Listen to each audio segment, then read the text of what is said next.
ಒಂದು ಕೀಟ ರೋಗ ಯಾವುದು ಬಾಧೆ ಯಾವುದು ಇಲ್ಲ ಸರ್, ಎಲ್ಲ ಕಲರ್ ಚೆನ್ನಾಗಿ ಬಂದಿದೆ ಒಟ್ಟು ಗಿಡ. ಆಮೇಲೆ ಗೊನೆನೂ ಕ್ಲೀನಾಗಿ ಹಿಡ್ದೈತೆ. ಹಳೆ ತೋಟದಲ್ಲೂ 4-5 ಗೊನೆ ಹಂಗೆ ನಿಂತಿದ್ದಾವೆ, ಹಳ್ಳು ಉದ್ರಿಲ್ಲ. ಇದು ಅಡಿಕೆ ತೋಟ 4 ವರ್ಷ 3 ತಿಂಗಳದಿದೆ.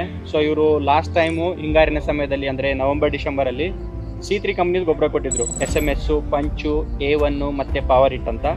ಸೊ ಆ ಗೊಬ್ಬರ ಕೊಟ್ಟಾದ್ಮೇಲೆ ಅವ್ರಿಗೆ ರಿಸಲ್ಟ್ ಚೆನ್ನಾಗಿ ಬಂದಿದೆ. ಆ ರಿಸಲ್ಟ್ ಚೆನ್ನಾಗಿ ಬಂದಾದ್ಮೇಲೆ ಅವರೇ ಫೋನ್ ಮಾಡಿ ಕರೆದಿದ್ದಾರೆ ನಮಗೆ. ಅದು ಗೊಬ್ಬರ ಡಿಸೆಂಬರ್ ತಿಂಗಳೊಳಗೆ ಹಾಕಿದ್ವಿ. ಹಾಕಿ ಚೆನ್ನಾಗಿ ನೀರು ಬಿಟ್ವಿ. ಈ ಥರ ಕಲರ್ ಬಂದೈತೆ.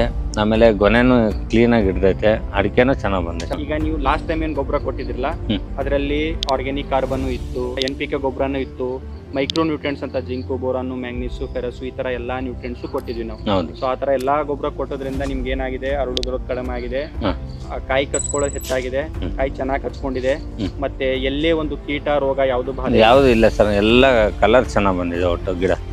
ಫುಲ್ ಕೆಂಪಾಗ್ಬಿಟ್ಟಿತ್ತು ಅಷ್ಟು ತೋಟನೇ. ಸರ್ ಈಗ ನೆಕ್ಸ್ಟ್ ಜೂನ್ ಜುಲೈಲಿ ಗೊಬ್ಬರ ಕೊಡ್ಬೇಕಲ್ಲ ನೀವು? ಹೌದು ಸರ್, ಅದೇ ಗೊಬ್ಬರ ಕೊಡ್ತೀವಿ. ಅದೇ ಗೊಬ್ಬರನೇ ಕೊಡ್ತೀವಿ ಸರ್, ಮತ್ತೆ ಏನು ಚೇಂಜಸ್ ಮಾಡಲ್ಲ.